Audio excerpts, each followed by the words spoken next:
I agreed to do this roast because I really wanted to do something I'd never done before. Something that has zero artistic value, something nobody will remember 3 months from now, something that's offensive, homophobic, stars horrifically untalented people, and something that's only a big deal to a handful of teenage stoners on Twitter. Now you might say, but James, didn't you just describe your Highness? I wouldn't know, I didn't see your Highness.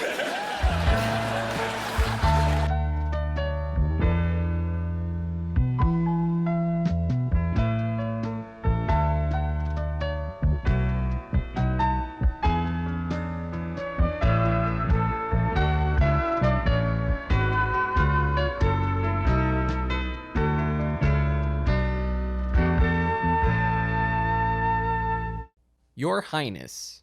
What a giant piece of shit. Now, I know we can just sit here and complain about how movies nowadays are just pointless reboots and remakes and sequels that are all cash grabs, and how there's no original ideas in movies anymore. On the other hand, a fair amount of bad movies out there are completely original ideas. Unfortunately. For example, Your Highness was based on an original screenplay by Danny McBride and Ben Best. Now, when I say these two wrote the script, what I really mean is they had a story outline, they had some jokes, and then they went into production like, don't worry about it, we'll just make up the rest on set, it's fine.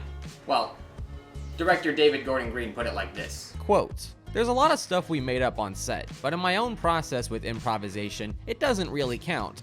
There was definitely more of a script here than anything I've ever worked on because of all the logistics involved in a big shoot. If you were to ad-lib the movie, it would be extremely hard because of all the stunt work, special effects, and everything that has to go into the technical preparation. You've got to know what you're doing to some degree, so you can't just throw the script out of the window." Unquote. By the way, man, nobody thought you just made up the entire movie, plot and all, without any pre-production. We all assumed that you just had a story outline and then improvised all the dialogue. So, is that what you're saying? I honestly have no idea. I think it's safe to assume that a good portion of the comedic dialogue in the movie was improvised. And as a result, you end up with gems like these. Oh, Fabius, I can't wait until the cervix is over. The cervix. The cervix is a circular ring of muscles that contracts or expands. It's up in your vagina. That's where my penis will go after the wedding. Magic. Motherfucker. If you want me to go onto a quest, then let's start with something easy, like boiling a chicken or beating off in front of a Pegasus. And he takes sperm on him and gives it to women freely, spilling his seed willy-nilly. Everyone in the kingdom wants to suck your dick. No one wants to suck mine! Now, improv comedy isn't a bad thing to do in a movie. Directors like Christopher Guest, Rob Reiner, and, others have utilized improv as a crucial part of their filmmaking. And when you get some seasoned, talented, and most importantly, funny actors and great characters to work with, they can really shine. But it's worth noting that improv is generally a low-budget concept, so it doesn't really mix with, say, a bigger budget, large-scale, epic adventure fantasy movie, which, unfortunately for us, is the case with Your Highness. Wikipedia describes this film as a, quote, stoner comic fantasy film, unquote, which is already a huge red flag. The people that want to see a dumb stoner comedy don't want to see a fantasy movie with elves and wizards and people shooting lightning bolts at each other. And the people that want to see fantasy movies don't want to see a dumb comedy. Well, according to the director, David Gordon Green, it was basically made for himself. Quote, "It was an entirely self-indulgent dream project for the 11-year-old in me, and we made it relentlessly like that in a way that a very small group of people wanted to see." Unquote. I think now is the perfect time to inform those that are unaware that this movie cost $50 million to make. And it only grossed a paltry $26 million worldwide. And considering it only made $9 million more from DVD and Blu-ray sales, it's safe to say that this movie was a box office flop. Oh, and also the critics hated it. Surprise, surprise. I'm pretty convinced that the few people that actually saw the movie went for this scene. I mean, when I was 15 and snuck in to see it, that was certainly one of the main reasons. I also paid for a ticket to Arthur, starring Russell Brand, and that movie ended up almost doubling what Your Highness made overall. But I was 15. Give me a break, I didn't know any better. I'm glad that everyone that made this movie got paid to do it, because I can't guarantee that those lost $15 million didn't result in some layoffs. Just saying. Anyways, let's talk more in depth about this major Hollywood movie that lost a lot of money and nobody really remembers. Except Howard Stern. You know what fucking movie I love that you did? What? The one where you're stoned in, I keep forgetting the name of it. Your Highness. Your Highness. You like that movie? I love it, and so does Jimmy Kimmel. He's the only other guy I ever found. I You love are the that. two. I love that fucking movie. Now it's time to explain the characters and the plot of this movie, even though I hate all of it. Content warning / trigger warning. The following movie contains many recurring themes of homophobia, graphic violence, attempted rape, and just general excessive vulgarity. Just so you know, this is a pretty tasteless movie as far as dumb comedies go. What is your problem? It's also worth noting that this movie was shot over 10 years ago, so a lot of the jokes in this movie would definitely not fly in 2019. It starts out with this poor lady that's chained up and about to be molested by this guy. Yeah, the movie starts with this. Just lovely. Anyways, this is supposed to set up the plot with the whole 2 moons crossing every 100 years thing, blah blah blah. No one really gives a shit anyway. But then this noble knight shows up and murders the rapist, and they all, there's a fight with the witches, the lightning bolt shooting witches. He gets the girl, and then they cut to 100 years later where Danny McBride is about to be hung by a bunch of little people. But since this is a fantasy movie, they're just referred to as dwarves. It's not the slightest bit funny. Not even the gag where he survives the hanging because they presumably built it for little people. Get it? That's the joke. Get ready for things just not being funny to be a common thread throughout this whole 102-minute headache of a movie. So Danny McBride escapes, and then it transitions to the opening credits, which are just overdubbed with really unfunny dialogue instead of, maybe just no dialogue and just, the musical score instead. We're safe and we're stoned. They're gaining on us! Oh, there's a dragon! Some executive must have been watching and said, "This isn't funny enough. Get the actors in an ADR booth and have them throw out some random ad-libs. Make this funny, even though it's entirely unnecessary. Make it like one of those obnoxious kid movie DVD menus that annoys the crap out of you. Do it or you're fired." At least it's a fair enough way to introduce the incredibly immature and lowbrow vibe that this movie is going for, even though it doesn't really work. Upon watching this movie, it's clear that David Gordon Green and Danny McBride were big fans of Monty Python growing up and wanted to do it in their own way with a big budget because they figured they just could. Keep in mind, this is one of those movies like Boo, A Medea Halloween that only exist because the premise was based on a joke title. David Gordon Green and Danny McBride went to college together. They went to film school together. Right. And they used to play a game where they'd sit around and you'd just come up with titles for movies. And so it was Your Highness. And they're like, oh yeah, a knight that is high and fights dragons. And it's funny as hell. And it got trashed in the reviews. Yeah. People didn't get it. Cock-a-doodle-doo. The thing is, Monty Python has actually structured jokes, and the comedy works because there are jokes, and not just funny things people say about dicks and smoking weed. Ganja! Clearly the Halloween reboot / sequel or whatever that these two made together worked a lot better than this turd. And everyone above the line involved with this production is still famous enough to survive this god-awful disaster. Anyways, back to the plot. Basically, Danny McBride is the stupid, incompetent younger brother to James Franco, who was a noble knight and all that stuff. Yeah, you get it, it's the same dumb dynamic that they use in every single one of these dumb comedies. James Franco returns from his quest with Zooey Deschanel, a naive, young, beautiful woman that had only previously been locked up in a tower by an evil rapist wizard for years, so she's like an idiot and doesn't know anything. So that's funny, right? He's like, "Hey, I rescued this woman, can we get married, Dad?" Then his king dad agrees and the two are set to get married in the morning. Then Danny McBride verbally assaults his short slave, Toby Jones, and imitates skull fucking him.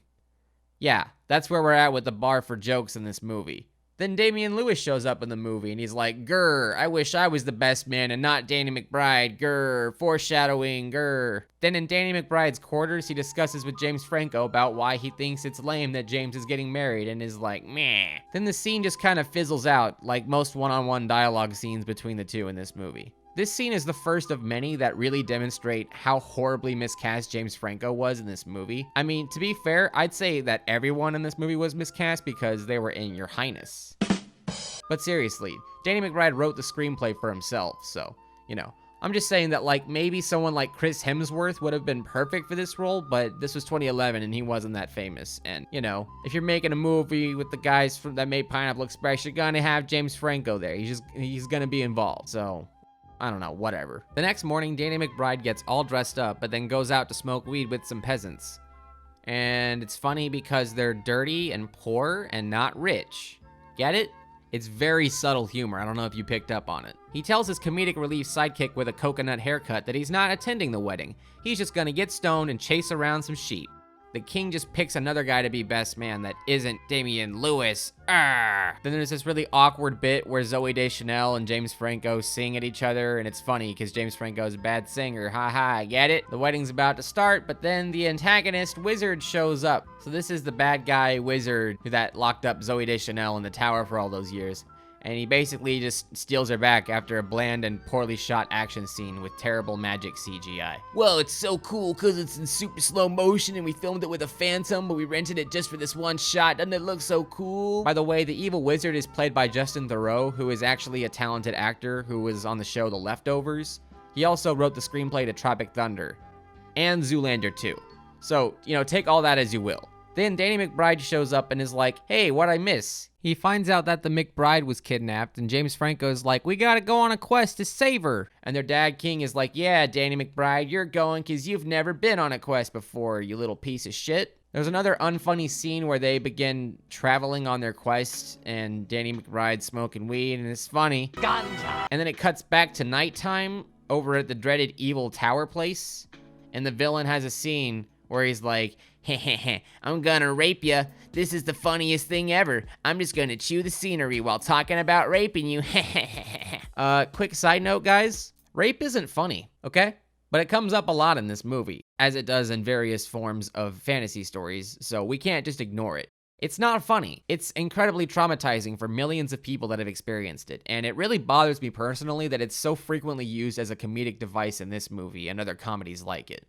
I mean, for Christ's sake, the whole climax of this film revolves around a scene where the villain is attempting to deflower her without her consent, which is rape, and the heroes have to break in and stop the rape from happening. It's really tasteless. It really can't be said enough how blatantly offensive this movie is. I guess it's just in there to appeal to the edgy stoner teenagers that love this crap, but dear lord, the misogyny in this movie is really harrowing, I gotta say. And I get it, comedy is subjective. What's not funny to one person may be hilarious to another person. And yeah, you can call me an SJW snowball beta cuck all you want. I just don't think rape is funny. Anyways, now that we've got that out of the way, Danny McBride comes out in a suit of armor and he falls down the steps.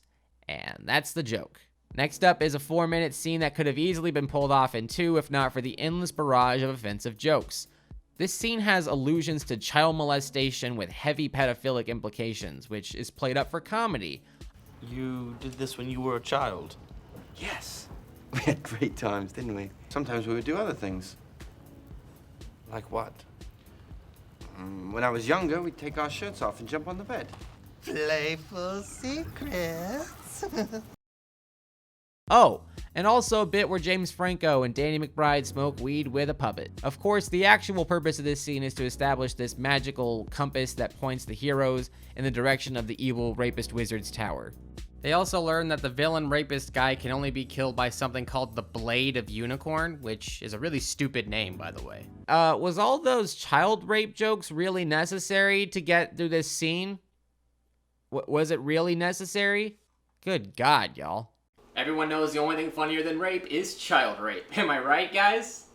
That was sarcasm. According to Danny McBride, this was one of the only improvised plot details in the movie, but he figured it was too crude to actually end up in the final cut of the movie, and he was shocked to discover that it was.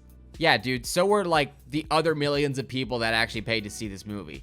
Perhaps the criticism in reaction to the rape-heavy jokes in this movie is part of what led Universal pulling out some of the darker elements of Kick-Ass 2. I'm just speculating, though. I don't know if that's actually true.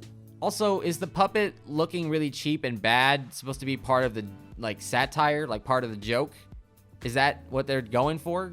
That thing on his head is kind of cool looking, but then there's, a really creepy vibe that I get from just looking at his face. I can't imagine that the prop department knew that they were going to turn this character into a pedophile sex pervert, so who the hell knows? Then there's another painfully unfunny scene where all the other guys in the quest crew manipulate Danny McBride's character through fraternal hazing to take a bite out of the heart of some weird boar-looking thing. I'll do you the favor of not showing the more realistic gore, As a side note though, the thing he's biting into is clearly made out of gelatin or licorice that's covered in jelly. So the whole gross out gag just kind of falls flat because it's not believable. But you know what's gross? This is gross. So then Coconut Head discovers that Toby Jones is actually evil and he's working for the rapist antagonist. When Danny McBride and James Franco find out, they strip him nude and discover that he has no penis. Julie has no dick! And that's the joke. They take him to the other members of the quest party to rat on him, but then it turns out they're all evil too. Oh my god, what a twist! Even M. Night Shyamalan didn't see that shit coming. And odds are he never even saw this trash. So then there's a poorly shot and edited chase sequence. Long story short, they end up on foot without horses because, I don't know, the movie just felt like it. Whatever, who gives a shit? I left goddamn Steven back at camp. Wait, why was there a crash zoom right there? They cut to another dumb scene where the rapist guy is like, heh, can't wait to rape ya. Yep, just keep hammering home the whole rape thing. We understood that you've established this, but yeah, just keep bringing it up because there's not really much else for you to do in this subplot, but just, I don't know, just say, hey, I'm gonna rape you over and over again. That's how movies are written. Then there's a scene where Danny McBride falls for an obvious trap when he sees a hot pale woman taking her clothes off. Yep, folks, there's plenty of gratuitous nudity in this movie, so strap in. Man, I just feel bad for those actresses, honestly. They just want to be famous, but now they've got their tits out in a comedy movie while probably working for scale. For this movie. It's just sad, really. They kidnap the heroes and then take them to this weird pale hairless guy's kingdom where he makes them fight a giant 5-headed snake creature thing that he controls with his hand by sticking it in a cauldron full of goo. That's just gross. This whole scene is gross. These topless actresses all collectively look like they'd rather be anywhere else than on this set. And I don't blame them. This scene goes on for way too long, but all that really happens is just some gross out gore, combined with some brief body horror and homophobic humor. You've got to suck out the venom! I don't want to suck it, you suck it! I can't suck my own venom! Yes, you can, I'll help you! Gordy, suck the venom! I've never sucked Suck it! He said, suck it out. Like a dick. It's hilarious. Oh, also our characters meet Natalie Portman when she finally shows up in this movie, like 50 minutes in. But her face reveal is so badly edited that it kind of ruins the effect they were going for with that moment. Like she takes her mask off in the wide shot, but then it cuts to her in a close-up with her mask already off. Wouldn't it have worked better if they had a brief cut of her standing in the wide shot, but then it cuts to the close-up and lets the reveal play out in full? I mean, this is one little detail that isn't gonna fix the load of problems with this movie, including the consistently bad editing throughout the entire thing, but you know, I just felt like pointing it out. So Natalie Portman kills the snake thing and the weird fat guy and they all leave. That's basically the whole 7-minute scene. Wasn't it just spectacular? I'm sure it was worth all the talent and craftsmanship put into it. So the two brothers are like, hey Natalie Portman, you should join us on our quest. While Danny McBride is consistently hitting on her and being a sexist misogynist, even though he wants to have sex with her. That's the joke.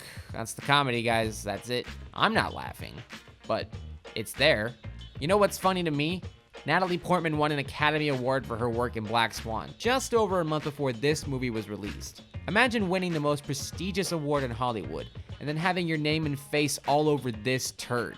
I mean, she's still a millionaire, so it's fine, you know? Then there's this whole scene by the fire where they talk about their backstories. She tells Danny McBride that the same rapist villain, wizard guy, kidnapped her as a kid, and Danny McBride tells her everything about the plan to save Zooey Deschanel. So off camera, she backstabs them and then steals the magical compass from Danny McBride while he's sleeping. Oh my god, what a twist! Gotta keep this plot moving along, people. Let's get it moving. Gotta get to more scenes of people talking about dicks and rape. I need more dick and rape jokes in the movie, okay? Then it cuts back to the rapist wizard with Zooey Deschanel as a hostage, and he murders a fairy, and then he snorts the powder that the fairy, I guess, it's like the fairy's guts, or something. Because fairy abuse and drug use are funny, supposedly. Fairy lives don't matter today. Again, I'm not laughing, but this movie was intended to be a comedy, so, you know. So the three guys travel to a local town, but only 2 of them end up in a pub after James Franco runs off. James Franco runs into the evil backstabbing knights from earlier, who beat him up and take him hostage. Why wouldn't they just kill him? Oh, right, because this happens 40 minutes later. I loved you as a man loves another man. Yeah, okay, sure, whatever. So while he's in the pub, Danny McBride spots Natalie Portman and threatens her with a knife so that they can sit down and have another dialogue scene. I can see what the director meant when he said that the lack of epic scale in this movie was because of budget constraints. Hey, maybe if you want to make a movie with a high budget concept, but you only have like a modest budget, like not enough to execute what you're trying to do in scope, then maybe just, oh, I don't know, don't do it. So Danny McBride reveals that the compass only works in sunlight, and Natalie Portman's like, thanks nerd, and runs off after beating the shit out of him. And then it causes a bar fight. What the hell was that take? What was that? They really couldn't get a better take of him yelling at him? They get thrown out of the pub, but Coconut Head reveals that in the fight, he used his sleight of hand tricks to retrieve the compass from her person. So by now, the audience and the characters have the same question. What do we do? I'll tell you what we do. We will steal a steed and we will ride. Wait, did they just wait till the morning to have the rest of that conversation? Like the Coconut Head guy asked at night, and then Danny McBride didn't answer until like 8 hours later when they were out in the middle of some field? What do we do? I'll tell you what we do. We will steal a steed and we will ride. What did they do in those 8 hours? Like, what happened off screen that we didn't see? Just nothing? They just didn't say anything to each other? I'll tell you what we do. We will steal a steed and we will ride. Why did you have to edit it like that? It's so weird. Whatever. I guess it's just daytime now. Whatever. Who cares if it's sloppy? It's just supposed to make you laugh. They run into Natalie Portman again, and she's like, okay, let's just team up again, because we actually have the same end goal, which is to kill an evil rapist. So to get closer to his rape tower, they have to enter this spooky cave and this large maze that's CGI and also a cheap styrofoam set. It's really not that convincing, guys. There's an attempt to increase the tension of the scene with the editing and the atmosphere, but it doesn't really work. Just like everything else they attempt in this movie. But then they run into a big spooky minotaur that chases them through the maze. Oh no! And then guess what happens when he sees Coconut Head? You guessed it. The minotaur mistakes him for a woman and he tries to... Oh wait, you didn't guess that? You didn't guess that he was gonna try to rape him? Oh well, that's what he does. He tries to fucking rape him. Yep, we got reverse bestiality going on in this movie. That's where we're at.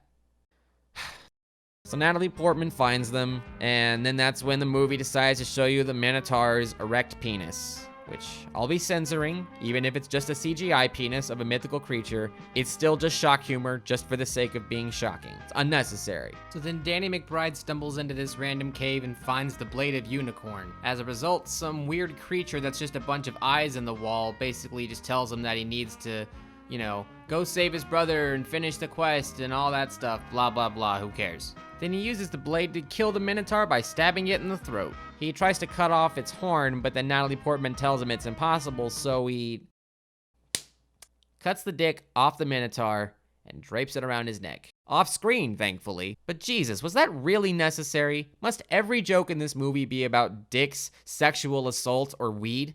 We get it, guys. Penis! Are you laughing now? That was a joke. Because I said penis, and that's the joke. You're supposed to laugh now. You're not laughing. Why are you not laughing? You're saying it's not funny when I just say the word penis? I haven't even mentioned the CGI robot bird thing. Because it's basically just filler, and it doesn't actually make any sense in the fantasy setting, and it also serves no purpose to the overall narrative, so who cares? Then I'm pretty sure you can guess what happens next. They arrive at the big rape tower, they save James Franco, they fight the bad guy and kill him with the sword of the unicorn, and Zooey Deschanel tries to put the Minotaur dick in her mouth. You probably didn't guess that part. And they stop the rape from happening, and they save the day, and they're heroes! Hooray! Everything works out, and it's a happily ever after ending. James Franco and his bride Zooey Deschanel are finally married. Danny McBride gets to bang Natalie Portman. Of course, after they defeat an evil witch to unlock her chastity belt, that is. You just had to end with one last sex joke, huh? You just couldn't resist. Also, was the storybook framing device necessary? Like, it's funny in Shrek when it's kind of epic, and it's revealed that the entire prologue is explained while Shrek is taking a shit. But they don't do anything clever with it here. It's just there because of the genre. Whatever. I'm honestly just glad that the movie's over now. So I have some closing thoughts. When you write something as intricate as a fantasy adventure film, you need to have a really tight script, or else it's just gonna end up sloppy and bland like this. There's nothing wrong with encouraging improvisation, but it shouldn't overtake your production to the point where No actual structured jokes end up in the final cut of the movie, like Ghostbusters 2016. Let's go. Let's go. Oh, Did you want to? Sorry. I'll let you. Next time. Also, edgy humor just for the sake of being edgy is not really that funny to a lot of folks that expect actual constructed jokes, you know, with a setup and a payoff and not just characters saying Shit. No, fuck it. I understand why the juxtaposition of the noble knights with vulgar language and tits and weed and dick humor is funny, but the two don't really blend together well. The humor isn't funny, in my opinion, but objectively, the movie has a really weak narrative formed around a straight up disgusting subject matter. But it's all for laughs, so the filmmakers decided it was all okay. I love that. That's great. If James Franco goes out of his way to make fun of it in multiple places, including in another movie that stars both him and Danny McBride, then it's clear that most involved with the movie would like to just silently accept its failure and move on with their lives. Except for David Gordon Green, who claims that it just didn't appeal to audiences and that they backed themselves into too niche of a corner. The thing is, David, you can make movies that appeal to people. You just need to make good movies that are actually funny. Pineapple Express is a great example of a movie that has lowbrow humor but uses it to its advantage without being too over the top or obnoxious. And you directed that movie. You're the same guy that made Pineapple Express. It's all over the trailers for this movie. However, the script to Pineapple Express was written by someone who likely should have been involved with Your Highness. Seth Rogen. There are a lot of reasons this movie is painful to watch. Most of it has to do with the dialogue, but for a fantasy movie, all the elements that make it a genre film seem phony and cheap, which is kinda hard to even take seriously when it needs to be. There's some stretches where the cinematography and the production design and all of it kind of evokes a fantasy feel, but the humor really just deflates all of that work that was put in. I think James Franco and Danny McBride have done funny movies before, and they're both talented in their own rights, like many of the other cast members involved in this movie. But it was just too self-indulgent to really sustain itself as a movie. If you cut out all the strung-out improv comedy, I'm sure this movie would be only like 45 minutes long. There's so much filler, and honestly, it just weighs down the plot. The pacing is atrocious. I mean, it's not that the plot was all that great to begin with, but you know what I'm saying. Your Highness wanted to hit a sweet spot between stoner comedies and fantasy films, but it completely missed both, and ended up in the same category as Year One. Remember that piece of shit? Oh, Harold Ramis. R.I.P. I think the only people that will remember this movie are those that were involved in its production, and really only as one of those cringe moments that you try to forget as you're falling asleep late at night. I hope they learn their lesson, because I certainly learned mine. I learned to not blindly sneak into a movie just because it had a good trailer. Marketing can be incredibly deceiving by tricking people to see crappy movies, and they get away with it constantly in Hollywood, and they got away with it with this movie. This is an example of a terrible movie with a great trailer. But maybe I only thought it was great because I was an ignorant teenager. Although I can't speak for the grown adults that actually paid hard-earned money to watch this movie. We should make sequels to more of our movies. Yeah. How about we not do Your Highness too? That's how we bill it.